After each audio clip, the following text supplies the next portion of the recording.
السلام عليكم ورحمة الله وبركاته. بسم الله الرحمن الرحيم. نحمده ونصلي ونسلم على رسوله الكريم. أما بعد.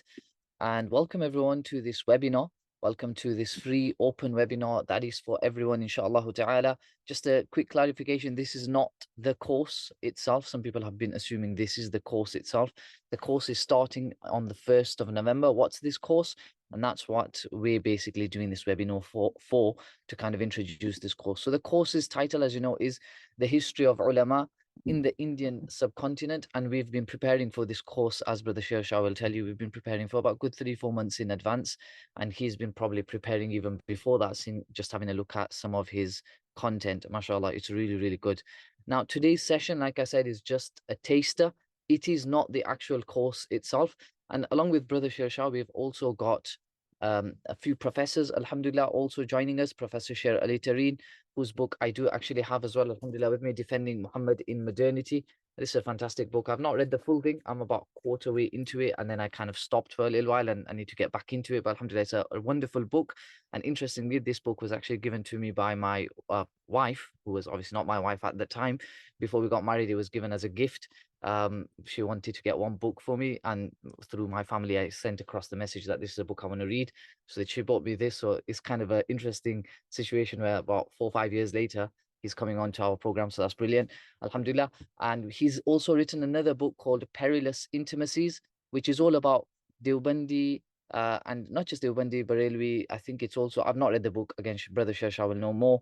And also it's all about how they would navigate in their dialogue with Hindus. And I think he's also brought in there the letters that Mullah Qasim Nanutwi wrote to Sir Sayyid Ahmad Khan, etc. Again, I don't know the full details of the book. I don't have the book with me, but it's a fantastic book based on the reviews, alhamdulillah. We've also got Professor Asad Ahmed also teaching on the course. He's the author of Palimpsests of Themselves. And this book, again, I have not read it. I do hope to get hold of it when his lessons start kicking in, which will be at some point in the course. So this is another wonderful book about the rational sciences and their involvement in the syllabuses that we had in the Indian traditions. Again, I don't know the full details, but inshallah, it'll be a lovely read once we get to his lessons. It'd be good to get a copy of that book as well. And then we've got Professor Walid Ziad, the author of the very famous book, despite the fact that it's a crime. I haven't read it, although I've heard so many good things about it. The Hidden Caliphate, which speaks all about the Mujaddidi Sufi network and their influence on the Indian tradition. Now, one of the things this course, so what is this course? This course will essentially shed light on some other traditions within India that you may not be well aware of. So disclaimer, we in this whole organization comes from a Deobandi background. I understand that that may not be comfortable for some people, but it's important for me to be open and clear. These are our teachers. These are the people that we attribute ourselves to, but we're very respectful of all the other traditions. And that's what this course is kind of also about, just to kind of see what other roles were other scholars playing, and what were they all collectively doing, and more than the intricacies between themselves, it's more about the external issues that were happening within India and this whole Indian subcontinent, because at that time Pakistan didn't particularly exist just yet. So we're going to speak about British colonialism. We're going to speak about how the ulama were trying to wrestle away the impact of the British colonialist movements that were there. And we're going to speak also a little bit about the religious, social, even political views of some of these scholars, which a lot of people may not be aware of, including myself. So we're not going to be, this is a disclaimer I need to make again on the course, that this is not a polemical course, this is a historical course.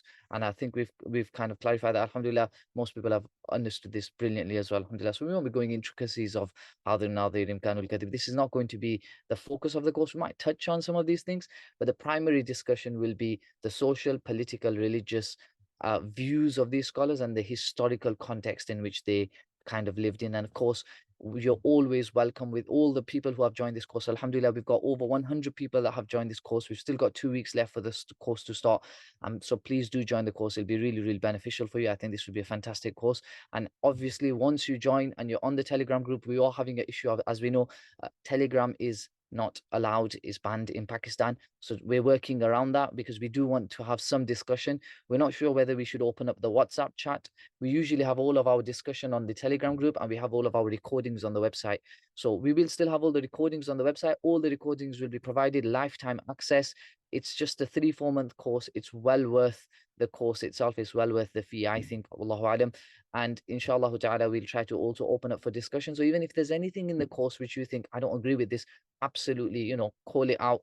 And we want you with academia to come forward, and inshallah you can always critique any bit, and we're happy to take that on board.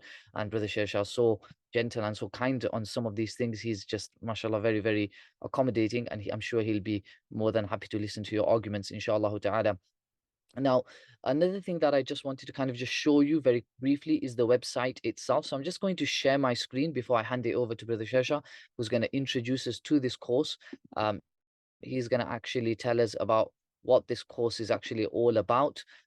So firstly, if you go on the website, you can register for the course directly from the website if you want. So this is www.islamicknowledge.co.uk. Very easy name to remember, inshallah. And if you go on to courses, you will find this course is right at the top. It's one of the first ones, the history of ulama in the Indian subcontinent. This is the kind of overview. But if you go right to the bottom, you've got the detailed course outline, so you can see what kind of stuff is coming along, inshallah. And as Brother Shersha will tell us as soon as he starts his talk. And you've got different options to also register. If you feel like you want to contribute over a few months, that's fine as well, inshallah ta'ala. And this is the website. And if you feel like, you know what, I'm going to make payment, or I feel like I need a bit more time, 2-3 weeks to kind of, the course starts in 2 weeks, so you feel like you just want to register right now, you want to contribute a bit later, that's fine. You can just register on the Google Forms. As you can see, over 100 people have registered, alhamdulillah. But all of the people who have registered here will be registering on the website anyway at some point, which will be just before the 1st of November. So if you want to just skip that route and just get straight onto the website and register from the website by making the contribution and just jumping onto the course, that's also fine. And if you want to register using the Google form, I'll put both of them in the chat as Brother Shersha starts his talk, so you can register from either of the two, inshallah ta'ala. I think this will be really, really an important course. I think in our, I come from a Dars Nidami background. I've got to be honest with you, I don't know a lot of this stuff. It's a sad thing. I know I should be ashamed of myself. This is my history. This is kind of like, you could say, this is our background. For a lot of us, this is where we come from. This is where our scholars did, irrespective of which tradition you come from, whether it's from the Deobandi tradition, Barelvi tradition, Ahl Hadith tradition, whichever tradition you come from, these traditions were very, very important. And you will notice on a lot of issues, they had to kind of work together on a lot of things, because they were working in a colonialist, you could context, in the sense that their land had been colonized. And then also the partition issue, I don't know if we're going to come into that. I don't think that's going to feature much in the course. We might have a separate course for that, on the history of Pakistan itself and how it came about. Of course, right now, that is such an important discussion. How brilliant would it be if you knew about the history of Pakistan and how it all came about? And then you'd be able to engage in some of the discourse that's going on right now, especially with the whole political landscape as well right now. But we're not going to touch on that. I don't think so anyway. In this course, we will be touching on even stuff like the development of Nadwatul Ulama, all of these type of different topics. We want to cover all of them. And inshallah ta'ala, I don't want to waste too much time. I think I've covered everything I need to cover in terms of what this course is all about. I'm going to let Brother Shersha take over. He's inshallah ta'ala going to explain to us now within the next hour. For the next hour, I'm going to allow him to speak, inshallah ta'ala. And he's going to explain to us exactly what this course is all about. I'm going to make him the co-host. So Brother Shersha, when you're ready, inshallah, jazakumullah khair wa ahsan jazak.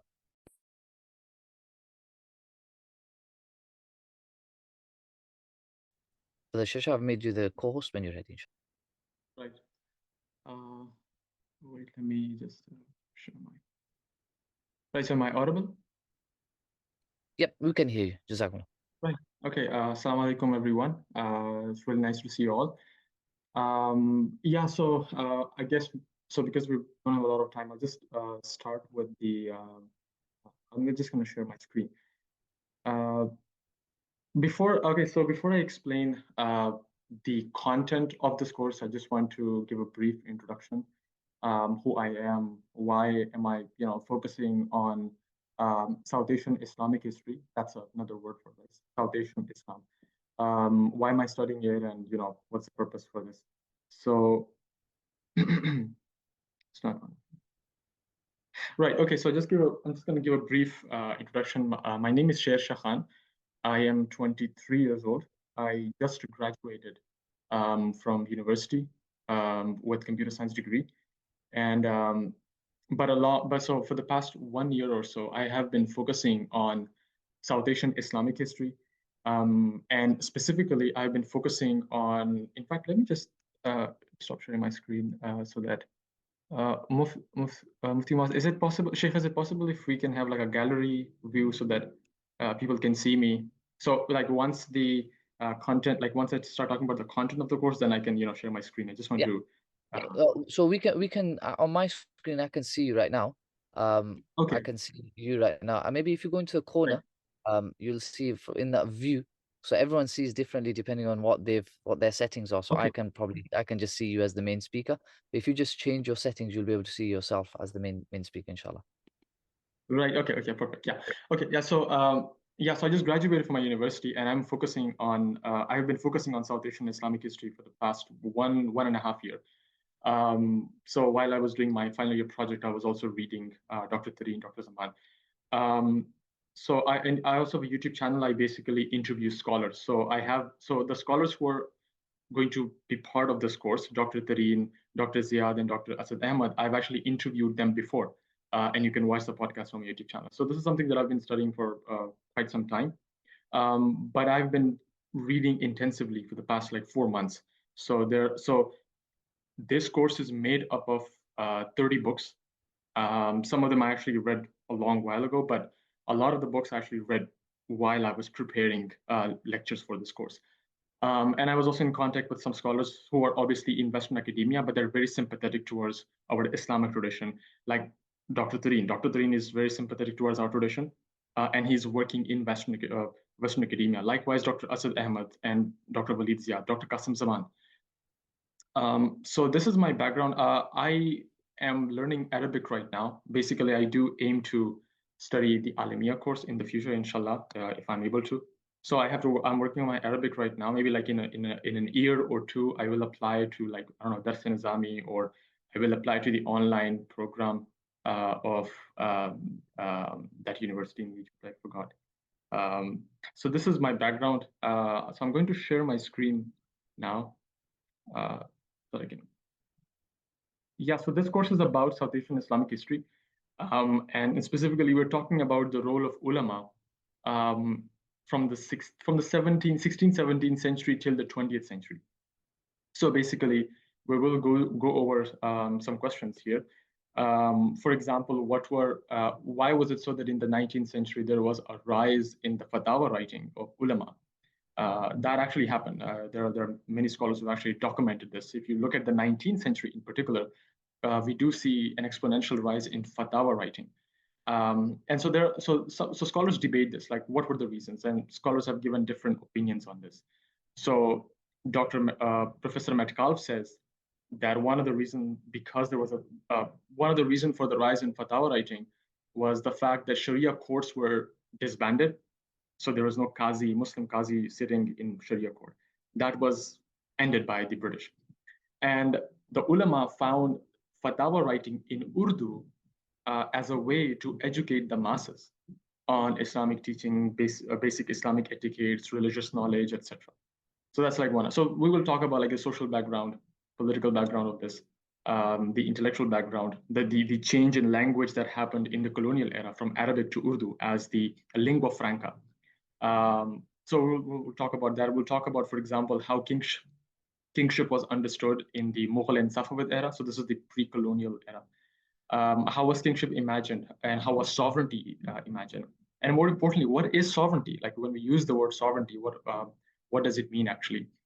And interesting facets of the Muslim colonial existences, for example, what were the effects of print and railways, and how it affected the Muslim population and Muslim identity.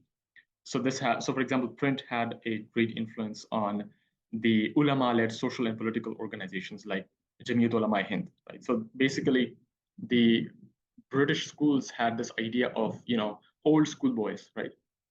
Old boys association. So Dr. Qasim Zaman argues that just like that, in the colonial era, we do see ulama, forming these political and social organizations, which are very similar to old boys association that we see in British school system. So ulama are They are engaging the political realm. They are basically social activists, a lot of them. Maulana Sinema Madani Saab, he's very vocal. So we will talk about very different facets of the basically how ulama engage their social political reality. So we will cover the Mughal era. We will talk about the colonial era, and then we'll also talk about what happened in the post-colonial Pakistan. Like, what are some of the debates that still exist when it comes to ulama and the state? Like, what are some of the contentions and debates that still happen? So the Sharia Council in Pakistan, we'll go through some of the arguments. The blasphemy law, we'll take that as a case study, and we'll also talk about Dars Nizami. Like, so we'll. And by the way, these are not the only things that we'll talk about. There are 100 different things, but it's just like a sample. Yeah, so the course structure is this. You already know that the class is going to be on Saturday at 7 p.m. UK time. So those who are from Pakistan, that's 11 p.m. for you.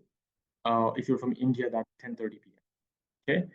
But one thing that I've added to this, and I should talk to Sheikh as well, that I'll be adding a extra session. Like, this is a discussion and Q&A session, right? Because I want this to be a discussion based, right? Because you will go through the lectures, you will go through the readings, and at the end of that, I'm pretty sure you will have some critiques, questions, and discussion points. So I think that it will be very fruitful if we engage in those conversations and questions. That will be an opportunity for me to learn a lot, as well as for others. So Brother Shesha, we could even do it on after the lesson. Whoever wants to discuss, they could stay behind after, like we could just carry on the lesson after 8 on Saturday. We could also do Wednesday or Thursday. I just have to get back to yeah, you on the timings on that. We do have 2 programs on those 2 days, and inshallah we'll okay. work. Maybe on a Tuesday would be fantastic. Even Saturday is fine. Even Sunday is possible as well. So yeah, I'm open to this idea. Inshallah, we a Q&A session on some of the topics that we discuss in the lesson, which will be none of our lessons you need to attend live anyway. But we love a live audience. It's brilliant. You can always catch up on the recordings. But whoever is wanting to discuss further and have a Q&A, we will work on this, and we'll set a time inshallah with Brother Shasha. Jazakumullah. Yeah, exactly. Yeah, so I'm actually okay with any day. Maybe not Monday because I'm busy on Monday, but like Sunday perfectly works for me. So like I said, I've written that time will be decided, and if they can also be decided via vote. If it's Sunday, I'm totally fine with it. Yeah, so just want to add this point.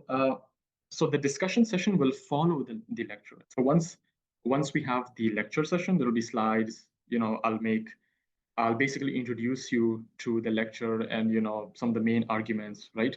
And the class will be like 1 hour and 30 minutes. So I think for like 40, 50 minutes, I'll talk, and then we're going to have a Q&A, or I'll talk for like 1 hour. And then we're going to have a discussion session. And in that discussion session, I'll give you some readings. Right? So you'll go through that, you'll go through the slides, etc. And then we can have a discussion. We can, entertain questions, etc. And if there are critiques, they're most welcome. So you can like study this at your own pace. So you can study this like at real depth. Like, you can read the books that I've mentioned, and you could go actually more than that. But you can also just like limit yourself to these classes. Like, you don't have to attend the discussion session. You can just like attend the classes on Saturday, and I think you'll be fine. You'll have a great understanding of basically the entire course. So it depends on you. If you have the time, you have the luxury, basically you can engage. Like I said, if it's 16 or 17 lectures is not enough. Like, this can take decades. The stuff that we are going through takes a lot of time. So there's no end to it. Okay, yeah. So just want to emphasize another point before I go to the content of the course. And as Sheikh said, this is just a historical analysis. Like, this is not a polemical. We're not promoting any narrative, or we don't have any polemical aims. My family, like basically Peshawar entirely, or KP province entirely, is Deobandi dominated, thanks to the Tablighi Jamaat. But this course is just like historical analysis. It's like scholarship oriented, and we are focusing heavily on secondary literature. There are some like primary texts that we will go through. I don't know, like the Malfuzat, for example, of Hazrat Thanavi. Again, that depends on you. If you want to engage it deeply, then those texts will be available, and you can actually go through it. the Malfuzat of Ala Hazrat, Malfuzat of Hazrat Thanvi, the letter exchange that Mufti talked about, Sheikh just talked about, the letter exchange between Maulana Qasim al-Nodwi Saab and Sir Sayyid Ahmad Khan. And an interesting episode in that is the response of Qari Tayyib, right, the grandson of Maulana Qasim al-Nodwi. He wrote a response to Sir Sayyid Ahmad Khan, basically, whatever happened in the letter exchange and the question that he raised, Sir Sayyid Ahmad Khan. Maulana Qari Tayyib Sahib, he responded to Sir Sayyid Ahmad Khan. So, I'll share all those materials and you can go through it, inshallah. Just to add on the course, we've also got some Maulanas that are on the course that are really well read on this topic, and Yeah. I've added them on just for their benefit. The likes of Maulana Salim Sidat, he won't like me calling him out like this, but he's a lovely person, and I'm sure everyone will benefit from his insight on, and he will be very critical of the course. I know it, and I'm looking forward to that as well, inshallah. Yeah, thank you. Yeah, this is, like I said, we're all learners, and I actually talked to Mullah Siddharth since he's just amazing. So this is just like a four-part, like this is an overview. The 16 or 17 lectures is divided into these four parts. Okay, and I'm going to, just give me a second. I'm going to share the bibliography. Just give me a second.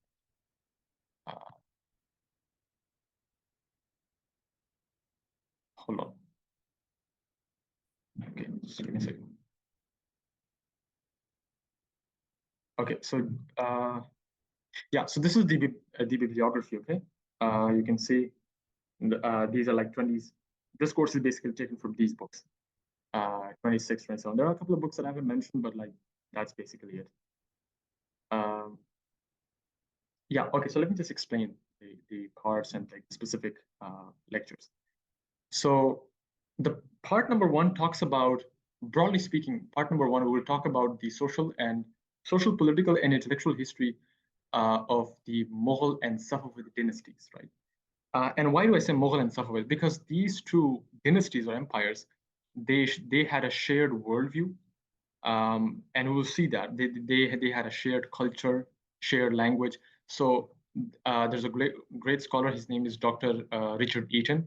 He's written this book, India in the Persianate Age, and he talks about basically in the post-Mongolic era. So after the invasions of the Mongols in the on Asia, there was a rise in Persian as a state language, as a lingua franca. So Persian was now used in courts, in administration, in bureaucracy, etc. Whereas before that, if you look at the 10th century, 9th century, you'll see Arabic as the dominant language. But Arabic is still the dominant language of the Ma'kulat and Mankulat. So the rational sciences are still in Arabic. Likewise, the Naqli sciences. But the language of the court is now Persian. So the Persianate age, there's a lot of the themes from the pre-Islamic Persian Empire, pre-Islamic Persian world, the political models, the cultural themes, and methodologies, they're all adapted. They're all basically, naturalized in this Mughal Safavid era. So we'll talk about that. We'll talk about how that world was, and other than exploring these social and political and intellectual world of the Mughal Safavid era, we'll also understand how kingship or sovereignty was imagined in this era. So that's a long debate, but we'll actually go through that. And then we'll go through the colonial era. Basically, how was kingship or sovereignty was understood in the colonial era. So when the colonial empire established itself in the subcontinent, how did ulama debate on the question of sovereignty? But we'll also go through what sovereignty is, by the way. There'll be a long discussion on it. What sovereignty is, what is kingship. So for that, we're going to go through the two books of Dr. Tareen. Dr. Tareen will basically deliver this class, by the way. He will explain this entire thing. And then, so this book is by Dr. Mashal Saif, Ulama in Contemporary Pakistan. And in this lecture, in the third lecture, we'll talk about some of the debates, contestations that exist still today between ulama and the state. How do ulama understand the state? How do ulama understand the sovereignty of the state in this post-colonial world? And what are some of the debates? So we'll go through that. We'll go through, for example, CII, Concept of Islamic Ideology, um, and other things. So this is part one. We're going through social intellectual world of the Mughal era, and then we'll also discussing sovereignty, how kingship was imagined, what is sovereignty, how was sovereignty debated in the colonial era, and likewise in the post-colonial world. The second part is very interesting. I think most of you will uh, enjoy and learn a lot from this one. So in this part, we're going through all the. By the way, I don't like to use the word reform. Uh, the word reform can be used for some schools. For example, the school of Aligarh. I think that is a reform movement. And again, this is my analysis. I think calling the Deoband movement a reform movement may not be the correct may not be the correct term. I think the traditional revivalism is like a better word for it. So uh, this is the book by Dr. Khalid Masood. I don't know if you can see this. I'm going to stop sharing my screen so you can see it. This is a book by Dr. Khalid Masood, Islam and Modernity. And there's a chapter, I think chapter number 9 talks about the different reform movements that emerged in the colonial era. So he said that there are 3 types of reform movements. There's Western modernists, there's Islamic modernists, and then there's traditional revivalists, right? So Deoband, for example, he says that Deoband can be categorized as a traditional revivalist movement. So there are some aspects that they want to revive, but it's a traditionally grounded movement. And then there's Islamic modernist, and that modernist is basically the school of Aligarh. And then, so the Western modernists refer to Ataturk, for lack of a better word, basically his secular agenda and his reform project that he implemented in Turkey. So anyway, so revival movements, reform movements, whatever you want to call it, origins, contributions, worldviews. So we'll go through Farangi Mahal. Again, one disclaimer. This is secondary literature, and I just want to give a disclaimer that I do not agree with every single thing that these authors say. There are plenty of things that I agree with. For example, this book by Dr. Robinson, Ulama of Farangi Mahal, it has some issues. It has some major issues. Actually. The way that, for example, he describes the ulama of Farangi Mahal and their motivation to study the Ma'qulat as, just for like bureaucracy is just wrong. I mean, the ulama of Farangi Mahal were not studying 12 books on logic and 11 books on Arabic grammar just to get, a job in bureaucracy in the Mughal kingdom. No, it was a long tradition that precedes the Mughal Empire. Actually goes back to the 11th century, 10th century. So they're just like, followers of that fashion tradition. So again, so there are some problems. There are some theoretical problems with the way that they discuss. But again, that doesn't mean that every single thing written in the book is wrong. So we'll go through that. We'll go through the critiques as well. So the Shah family refers to Shah Waliullah Muhaddis Dehlvi Sahab and his sons, most prominently Shah Abdulaziz. We'll also talk about Shah Ismail Dehlvi and his reform project and his jihad as well. So his debate with Maulana Fazl Khairabadi is very interesting, and we'll go through that as well in this lecture, in this one. Okay. Again, the Khairabadi school will have a separate session. By the way, I might merge the Farangi Mahal with the Khairabadi, and I will add a lecture on the Shia ulama. I've actually prepared a lecture Brother Shasha, just your audio is just muffled a little bit. If you wanna, I don't know, I don't know if you need to sit closer to the screen or whatever you feel like. If there's, I think it was just coming across a bit muffled. Okay, just give me a second. I think That is it that okay now? yeah, it's completely fine right now, to be honest. Yeah, so I might merge the Khairabadi lecture with this one, the Farangi Mahal, It's and then so sorry, Brother Shasha, it's muffling again. I don't know if there's something. Um, I think okay, let me get a mic. I actually have a mic, another one. So I'm just gonna get no that worries, mic. no worries. Grab your mic. No, not an issue, Okay. Brother Yeah, Shasha. sorry about this.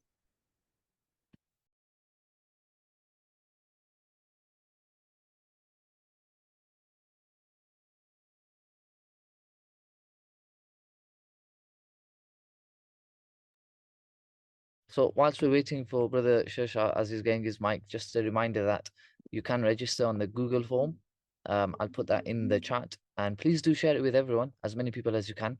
And also you can register directly from the website, whichever one you prefer. Um, if you register on the Google form, you will be going to the website at some point anyway. So the end result is the same. I'm going to put that in the chat. Please do share it far and wide, as much as you can. We are also doing a giveaway, mashallah. Over 20 people, about 25 people have qualified for the giveaway as well. So inshallah, I'm going to put that in the chat, inshallah ta'ala. So please do let me know if you can, share that everywhere, or just don't need to let me know, just share it everywhere. Sheikh, I have joined this class from a profile called Microphone, so Yep. I don't know if you can find it. Sure, I can make that the co-host, inshallah ta'ala. Yeah. I can see microphone there. Yep. Make co-host. Yep. Okay, I hope it's clear. Is it clear now? Yep, that's fine.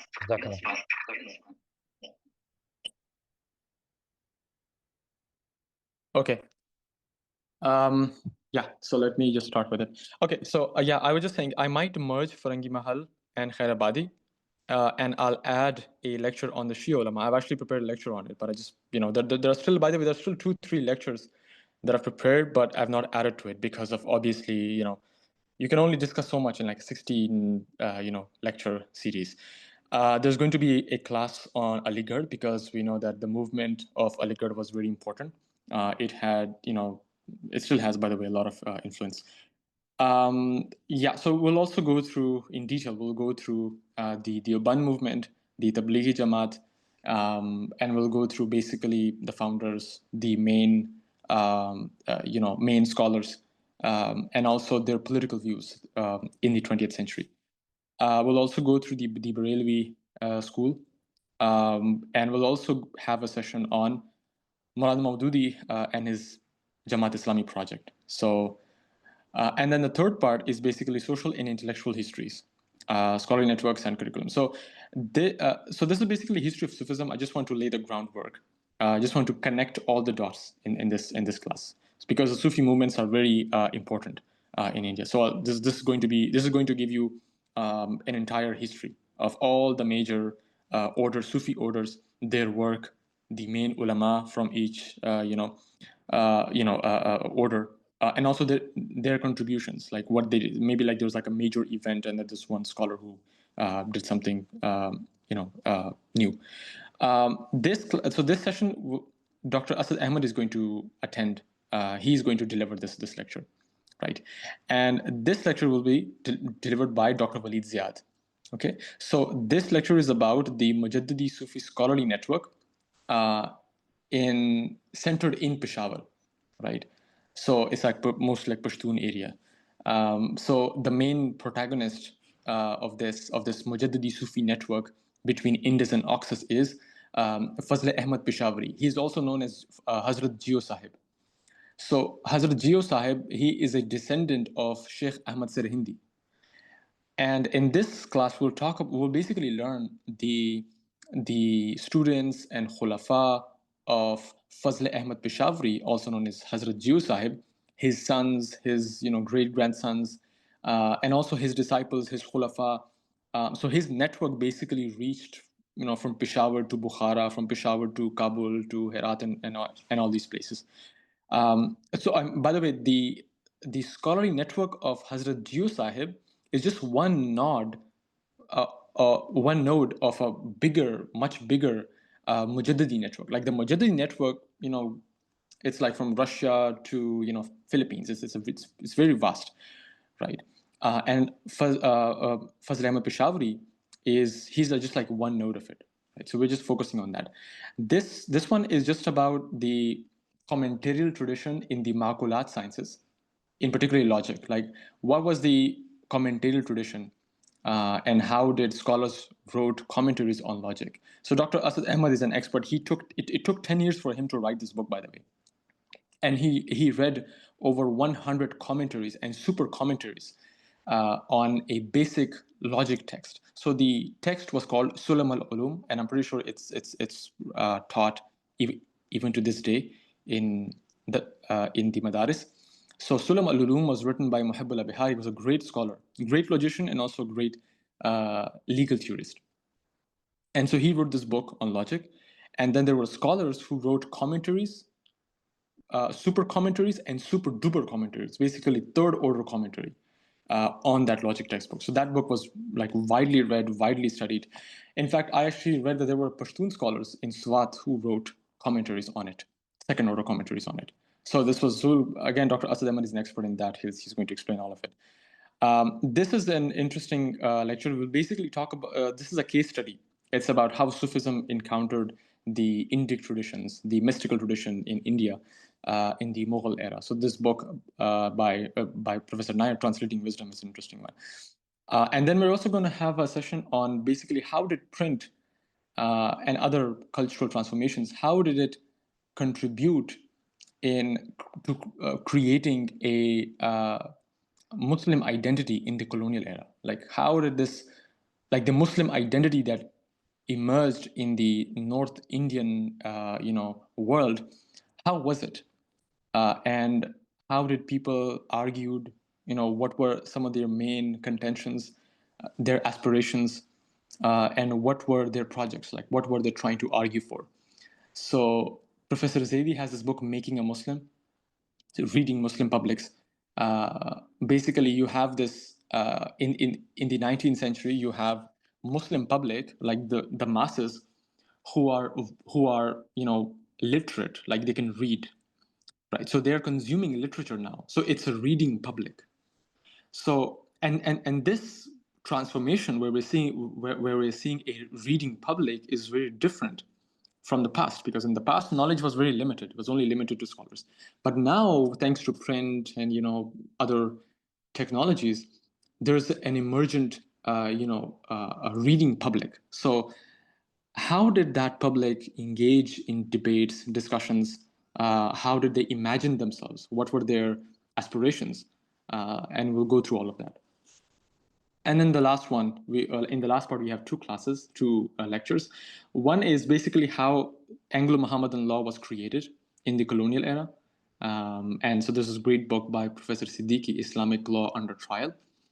And then the last one is going to be the political orientations of ulama through 18th, 19th, 20th century. So what were the ulama arguing in the 18th century when there was a political crisis, when the central Mughal empire is becoming weak and decentralized, and we're seeing local kingdoms emerging in Deccan, Hyderabad, and other places in Bengal. So how is, for example, Shah Ismail Shah Waliullah Dhelvi, how is he responding to that crisis? And I actually have the books. So I'm going to share the books here as well. And then we're also going to go through 19th century, like what. So in the 19th century, Muslim empires are finished. Like there's not a single dominant Muslim empire, and basically colonial empire is firmly established. So how are ulama responding to that? Okay, so you have crisis in the 18th century. In 19th century, it's like total eclipse. And in the 20th century, we see a revive in political activism. But that activism is very different. Like political parties, electorates, voting, social political organizations like Jamiyat Ulama Hind, Jamiyat Ulama Islam, Tarjuman Khuddam Kaaba, right? These are very different organizations that ulama have formed in this colonial era. So we will go through that. We'll go through this change. And so it's a very interesting, history. So these are basically the 17, lectures that we'll go through, inshallah. Again, this is the bibliography, the books that have actually helped me prepare this course. Lastly, I just want to share some of the books that you might find interesting. So as Sheikh mentioned, we will go through both of the books of Dr. Tareen. Okay, so that's Perilous Intimacies. He actually gifted me, by the way. He sent me this copy. If you're in Pakistan, I know this book is very expensive, but this will be available in local publisher by the end of this month, I think. And this is also locally published, depending. Okay. This book is also important on the Deoband history, so we'll go through that as well. I think that you should read this one on the Deoband history. I also have biographies of Shah Abdulaziz, Shah Waliullah. This is by the same author. Okay. So I think these are great resources. You can read them anytime. The same author also has this book, A History of Sufism in India. Okay, it's basically 2 volume. Okay, so it's a lot of material that we can cover. Can you highlight which book would be critical? Yeah, I am actually sharing the important books here. Okay, if you're interested in biographies further, so this biography by Dr. Qasim Zaman on Hazrat Thanvi is amazing. I think that you should Brother definitely Shasha, read. because Yeah. just one second, I'm going to see if I can pin you. Okay, hopefully Oh now, yeah. um, if you can just pin yourself, because it only shows the microphone on the main screen, so people can't see Oh the books you're showing. I think I've pinned you. I think hopefully if you pin Shershah's yeah. video, you'll be able to see Yeah. him. Better enough. Yeah, hopefully Yeah, it's everyone better can enough. see him as the main screen. Can everyone just confirm? You can only see Shershah now on the screen, in the sense that whatever books he shows us now, we can see them. Hopefully, maybe if you just show a few books, we should be able to tell. Okay, people are saying this. I have pinned myself. Yeah, if you pin the screen, you'll be able to see Brother Shershah. Yeah, so it works for some, but some are complaining. Mm. Yep, you can carry on. It's okay. I think everyone has to pin it individually, so you have to click on the. Oh, Maybe if you just spoke from your own audio, maybe it might start working now. I don't know if you want to risk okay. it. If you feel the mic, you could maybe just put the microphone on mute, the phone on mute, and maybe your. Is it better now? Yep, I think it's okay. It's not so bad. Let's see how it goes along. Am I We can hear you. I can hear you fine. okay? Okay, great. Yeah, okay. So yeah, I'm just gonna share. So again, you there are some essential texts that I think you should read. You no need to read the entire 30 books. It obviously like it exhausts you. But I think this book is like indispensable. I also talked to Mulana Sadat here, and he also likes it. Again, no need to agree with everything. I just want to emphasize this again. Even I disagree.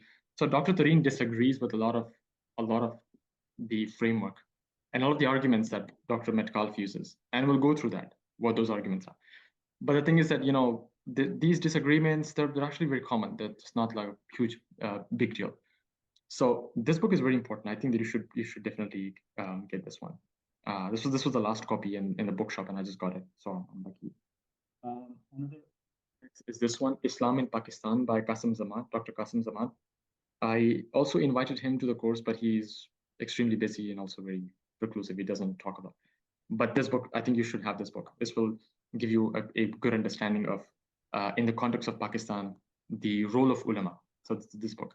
A biography of Ashraf Ali Thanvi, Maulana Ashraf Ali Thanvi is also helpful. Um, and then by Ala Hazrat, by of Ahmad Azhan Barelvi, Maulana Ahmad Azhan Barelvi by Usha Sanyal is also very helpful, very good. Dr. Sanyal is an expert on the Barelvi movement. She has written a book. It's called, I think I have it here, uh, Devotional Islam and Politics in British India. So this is about the Ahl Sunnat wa Jamaat movement. I mean, it was called Barelvi later on, but first it was called, and how the members called themselves Ahl Sunnat wa Jamaat movement.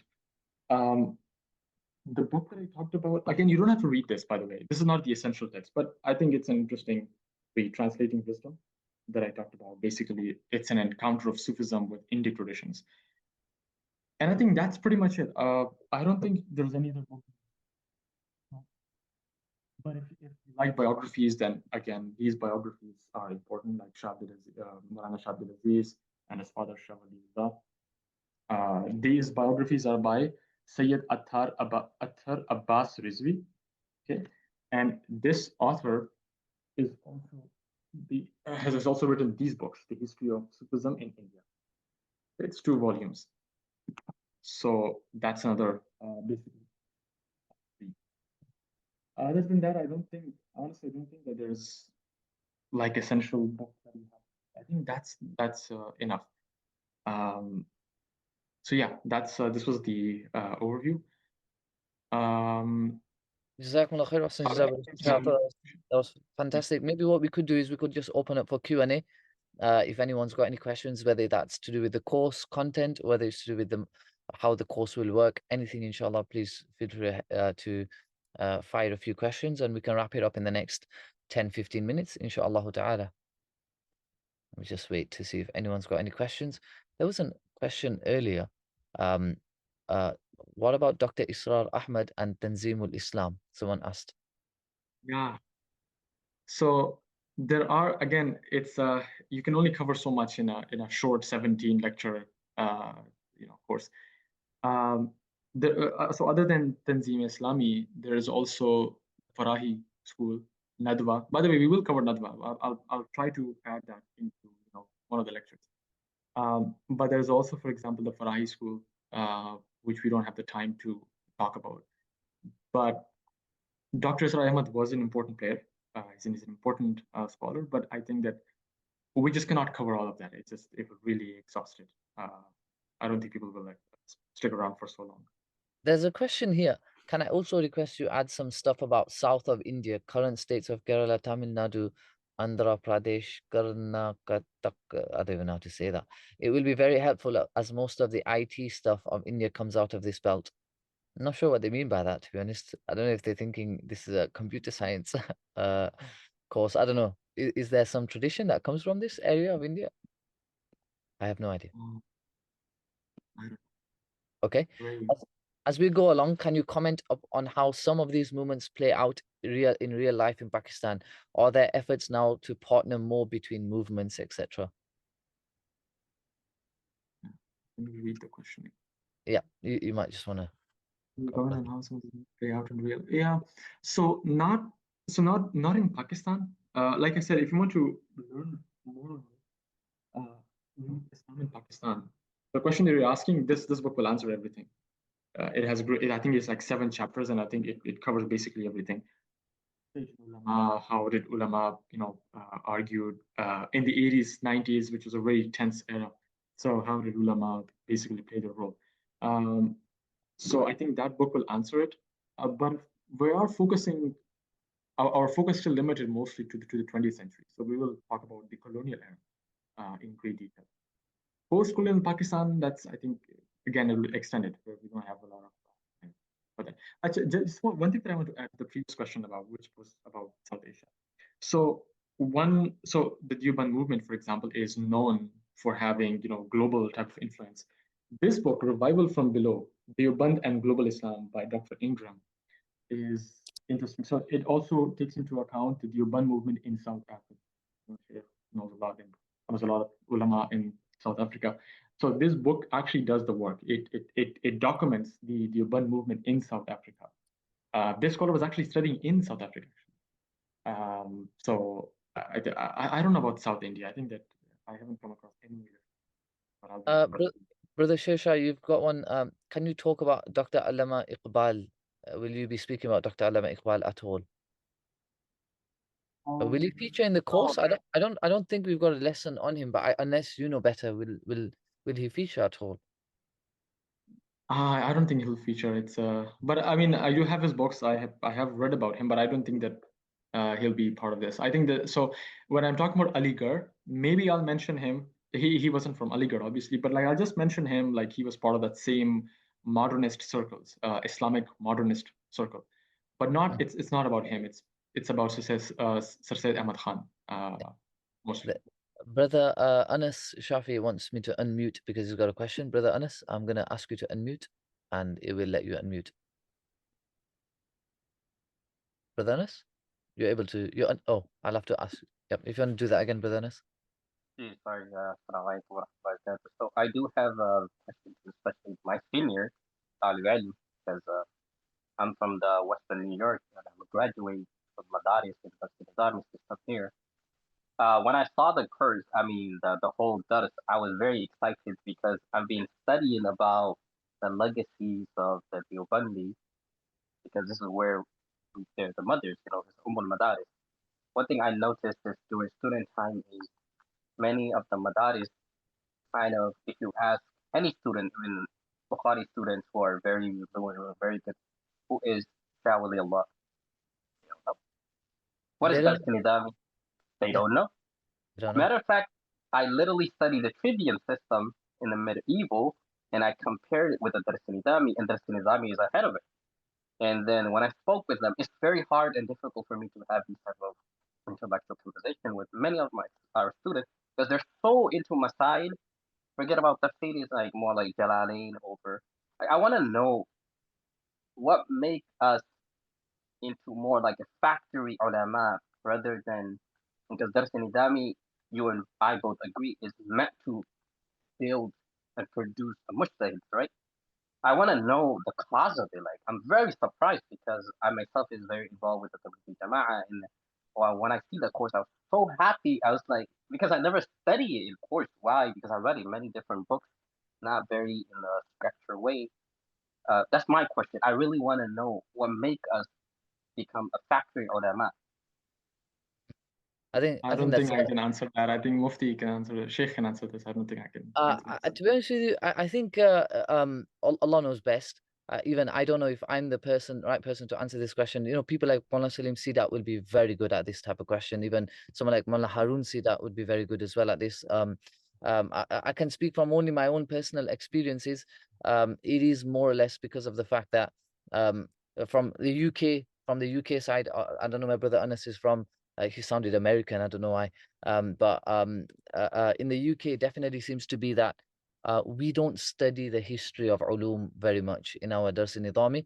And I think that's not the Dars Nidami's fault, that's our fault. We're not really utilizing the Dars Nidami properly. Like what Brother Anas said, he said it's ahead of so many other syllabuses.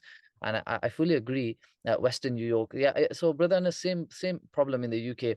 I could probably ask the Bukhari students who's Shawliullah, who's Shah Abdul Aziz. Shawliullah, I think they would know. But Shah Abdul Aziz, I think I'd be really pushing it if I asked them about certain other figures who are quite influential. It's not just about the Deobandi side as well. Sometimes I think it's important to kind of appreciate some of the other scholars, even though we might not agree with them in their views, because obviously I come from a Deobandi tradition. I don't agree with them. Um, but in terms of like, can we appreciate some of the other things they may have done in terms of like fighting against the British in terms of intellectual fighting, not physical fighting, but like they took on the British intellectually in their writings or whatever. Could we appreciate some of that work? I think our students are just not drawn to this type of idea at all. So that's one of the kind of ideas with this course to kind of I don't know. I want to say build an appreciation of where we come from, what's our tradition. I think I would speak for about 80% tentatively of the people that I know from the Western world, ulama wise, they all do come from this tradition of Indian subcontinent ulama that have basically they're the ones who are doing like a revivalist movement in UK, US, Western countries quite a bit, and not to downplay the obviously the Salafi movement as well.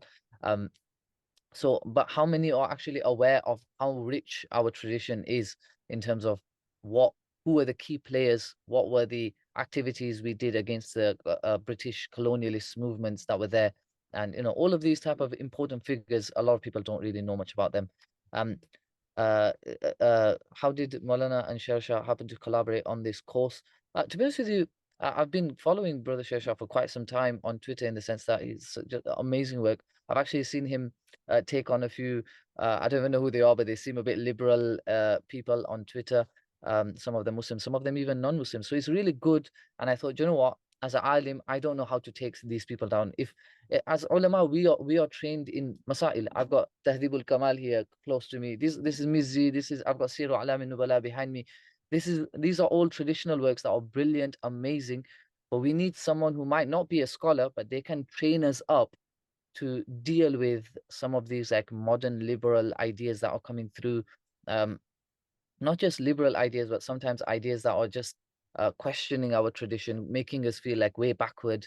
And also sometimes it's just about knowing where we come from and just appreciating all of these ulama, and hence the title of the course, the history of ulama. This is a historical course. And so I reached out to Brother Shashana. We've been in contact for about a year, isn't it, Brother Shasha? But the course, I want to be clear, we've been preparing for at least about, I think, 3 months or so. Alhamdulillah. and he's been preparing for even longer than that. As we know, mashallah, he's been reading for a year on this topic intensively. Um, we've got a few more questions, and maybe we'll stop in about 5 minutes. Is there any particular reason that most of the reformist movements were concentrated in Urdu-speaking or related regions before or in early years of Britishers?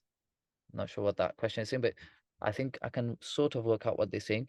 Um, like, why were the reformist movements focused in Urdu-speaking regions?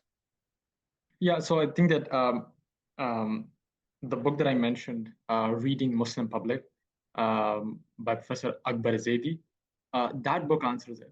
Again, it's not like a definite answer. It's very hard to be, definite in, social sciences, right? But there are some answers. For example, there was a rise in print. There was, for example, the Ashraf class, and we'll talk about that. Professor Pernau has written a book on it. So those two books will help us understand at least the question. That's a very good question, actually, the question that you've asked. So we'll go through that. There's a lovely comment here by um, Brother Khalid here. There is a common misconception that Shah Waliullah was a pioneer of the Hadith movement in India. I'm just reading it loud because in the recording they don't show the chat.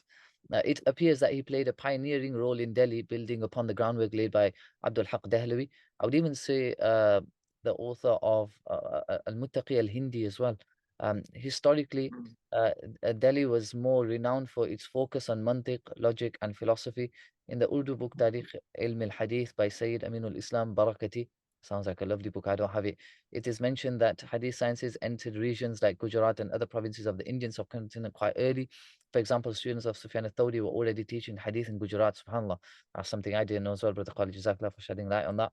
Similarly, scholars like Sheikh Yazdan Bakhsh Bengali were teaching Hadith in Bengal well before the Dehlawi era. If possible, please shed more light on this topic. Um, Yeah, I mean, so this is something that Dr. Metcalf also talks about. And you rightly mentioned that I think scholars like Maulana Abdul Haq Hilvi Saab was a major figure. I think that the reason there is a focus on, I mean, I was unaware of the scholars in Bengal who are focusing on Hadith. But the thing is that Shah Waliullah and his family, Maulana Shah Waliullah and his family, they were just very influential, and they had a long-lasting impact. I mean, the Deoband.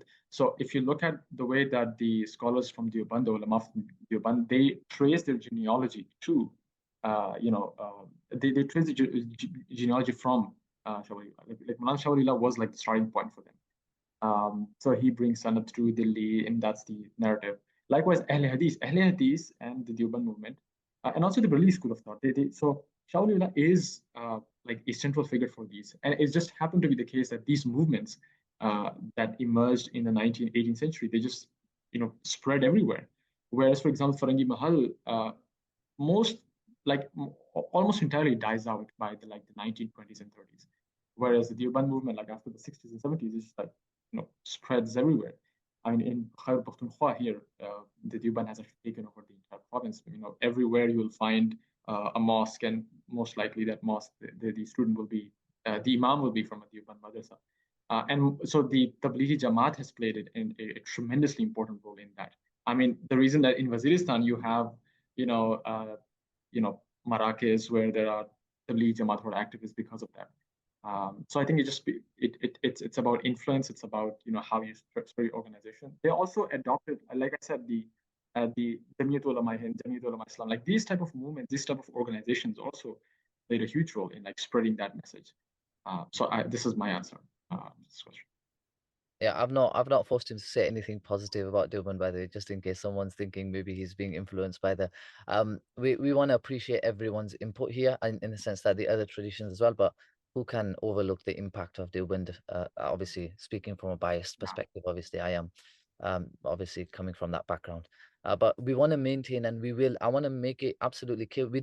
I don't know what everyone's background is, but there may be students who are coming from a Barelvi, even Ahle Hadith background. I don't know where they're coming from. We don't want them to, there won't be any disrespecting of any tradition, inshallah, in this course. It's a historical course. We won't be studying like Imkanul Kadhib and Hadir Nadir, like literally that won't even pop up in the course except on as a footnote probably. But inshallah ta'ala, there's so many more things. I think Brother Shenshaw, one question I probably had is you've written Farangi Mahal. what could you tell us a little bit? Obviously, they are going to feature a bit more in the course, but many people won't even know who they are. Like, so what is that? Who is that? And what does that mean? Yeah. So the Farangi Mahal was there. It was basically a movement. It was a scholarly movement, um, and it wasn't like a fully organized movement, but it was like Maulana Qutbuddin was, you can say, the founder, for lack of a better word, founder. Maulana Qutbuddin. He was martyred by in a land dispute. There was this guy who actually, assassinated him. So then Aurangzeb, the Mughal emperor, he grants, lands and other, things to the family of Mulana Qutbuddin. So his son is Mulana Nizamuddin ibn Qutbuddin, and Mulana Nizamuddin is, again, for lack of a better word, he's the architect of the Dars Nizami. He's the architect. Now, Maulana Qutbuddin was also a master of Ma'kulat science. By the way, this family, the Farangi Mahal family, is focused heavily on the rational sciences on the Ma'kulat. So Maulana Nizamuddin ibn Qutbuddin, he's known as the architect of the Dars Nizami. Now, the Dars Nizami, which becomes part of the Deoband curriculum, is different from what Maulana Nizamuddin first, created. So there are 12 books on logic, there are 11 books on grammar, there are 5 books on usul, there are 4 to 5 books on mathematics, but there's only one mukhtasar mishkat in the curriculum. So the later hadith studies would be done when the scholar would go to a hadith scholar and he would study it privately. So a good example is, and this is like pretty later on, but like Maulana Fazl Khairabadi, who's the son of Fazl Imam Khairabadi, so Fazl Khairabadi is a student. He studies hadith from Maulana Shah Abdul Aziz. Okay? Now, the interesting part is that Maulana Shah Abdul Aziz, Maulana Shah Ismail Dehlvi, the grandson of Shah Waliullah, Maulana Ismail Dehlvi and Fazl Khairabadi got into a debate. They've had a very intense debate about, the topics that Sheikh has talked about, Imkan and Nazir and all that. But Fazl Khairabadi is a student of the uncle of Shah Ismail Dehlvi, Shah Abdul Aziz. So Khairabadi is an offshoot of the Farangi Mahal. That's why I said that I'm going to join the Farangi Mahal lecture and the Khairabadi lecture as one, because they have a shared genealogy. So that's a little background of it. It's basically a rationalist movement. They're focusing on logic. They're focusing on philosophy, hikmah, mantak. Like these are the topics that they are engaging. That's a little background. Jazakumullah khair, Brother Shasha. There was just one question which we'll end with, inshallah. I know Sister Halima's got a question as well. Um, but inshallah, if it's okay, if Sister Halima just writes in the chat, we can maybe answer it as I'm quickly mentioning this last point, which is this, that there was a very important question by one of the members on the call on the webinar, Sister Sarah, who's written that um, will this course be too advanced? And this is the key point that I want you to understand, that this course is for beginners, in the sense that beginners to intermediate, in the sense that I don't know much myself. I know it's very embarrassing for me to say this, but it's because half my time is going, well, not half, all of my time is going into traditional sciences, in the sense that I'm studying about the history of hadith and the Hanafi madhab, etc. That's my area of kind of research. So yes, we will constantly be asking Brother Sharsha to explain to us, what do you mean by that? So even sovereignty, I'll be honest with you, if you ask me, I kind of have a vague understanding of what it is, but please feel free in the chat. The moment you don't understand any single word, and I'll speak to Brother Sharsha about this, that many ulama may not understand some of the language that you might use. So you will need to really, I don't want to say dumb it down, because you're speaking to ulama obviously as well, and scholars, alimat as well. But some of the kind of academic language, we will make sure it is very, very digestible. You understand what sovereignty means. You understand what, orthodoxy, if that word pops up. You understand what a curriculum, pedagogy, all of these terms. We do want to make sure that you understand what they mean. We don't want to bombard you with kind of like really difficult words. So don't worry about that, inshallah. It is for beginners to intermediate. It's not going to be too confusing, inshallah. We'll make sure that does not happen. Will this course talk about the history of Afghanistan as well as South Asia and that border between them? I doubt it, but Brother Shasha will know better. Brother Shasha, what do you think? Yeah, I mean, not specifically Afghanistan, but like some cities like Kabul, Herat are important when you look at the intellectual tradition. the Farangi Mahal. I think that it's very hard to just focus on like modern day like borders and then talk about it. So like the Persian Gulf, just like everywhere. It covers Iran, it covers Pakistan, India, and other places. So that region will be covered. And there are some Pashtun scholars, like I said, there are some Pashtun scholars in Swat, in Kabul, who will be, I guess, they will be mentioned by Dr. Asad Ahmed when he's talking about the commentary tradition in his lecture. So we hope to just to wrap up everything, inshallah. We wrap up in the next minute now. Inshallah ta'ala, Brother Sher Shah will be delivering primarily most of the lectures, but inshallah we'll have Professor Sher Ali Tareen, who we're really excited to have, to be honest with you. Professor Asad Ahmed as well, who obviously Brother Sher Shah has been speaking about quite a bit, mashallah. And Professor Walid Ziad, who may not have featured as much in our webinar today, but inshallah, we'll speak more about him when we come to the Mujaddidi Sufi network, which is obviously very, very important to our whole discussion. Inshallah ta'ala. If we can also recommend to everyone, please share the the registration form with as many people as you can. This course is really, really beneficial. I really do mean it. There is no hidden agenda or anything behind this course. It's just to improve our understanding of our own tradition, make us more aware of where we come from. And even if you're not coming from this tradition, you can still kind of understand where these people that you see in your locality wearing these type of clothes, where they're coming from, these ulama, where have they studied from. We learn a bit more to respect where we're coming from and respect all the scholars from this area, inshallah ta'ala. Jazakumullah khair, Ahsan Jazak, so much for joining this webinar. And the recording of this session will be shared on our YouTube channel, and then I'll share it on all the YouTube, on Twitter, X, sorry, Instagram, Telegram, WhatsApp, everywhere. It will be shared, inshallah ta'ala. And the course starts again 1st of November, Saturday, 7 o'clock UK time to 8 o'clock UK time, and then we'll decide when we do that extra session, which we'll have for discussions and Q&A, inshallah. It might be straight away after the lesson, or if you want to give Brother Shershaw a break, we might just do it Sunday, the day after, inshallah. But I just want to thank Brother Shershaw as well, for giving us his time, mashallah, very kindly, giving us preparing a lovely, lovely course. And I think everyone's going to really benefit from this course. Even just the bibliography, if you have a look at it, it's mind-boggling. I mean, just to think a person's read all of these books and is giving you a summary of everything he's read. That's phenomenal, mashallah. Brother Shasha, do you wanna? Yep. Yeah, there was just one thing that I forgot to share. So there are some lectures that are very important, and there are some concepts that need some like discussions, right? So for those specific lectures, I will write an essay that will help you understand basically what the main argument is. And I'll give the references for like exact excerpts, quotes from the books. So the question of sovereignty in the Mughal era, like how was kingship imagined, sovereignty, etc. I've written a draft. It's an essay, and that will explain to you what that is. So there are some lectures where I've actually written an essay on it, so that will explain to you. That'll be amazing, mashallah. That's absolutely amazing. And that reminds me, we have two other courses where, in mashallah, the course instructors actually treat us to some of their own essays, which is the Islam and Modernity course. Mullah Harun sometimes gives us his own essays. He's writing one on enlightenment. And on the Islamic history course, Mullah Adil, sometimes, mashallah, he's written one on the Umayyad dynasty in Umayyad Caliphate. He's written something, mashallah, there as well. He shared it on the. So, Brother Shah will be sharing with us some of his kind of, you could say, essays as well. That would be really brilliant. Jazakumullah khair, Ahsan Jazak, so much for everyone for joining. And inshallah ta'ala, I don't want to take too much of your time from your Saturday. We hope you have a lovely weekend, whatever's left of it, inshallah. And Jazakumullah khair, we hope to see every single one of you on the course. Jazakumullah khair, Ahsan Jazak. Assalamu alaikum wa rahmatullahi wa barakatuh.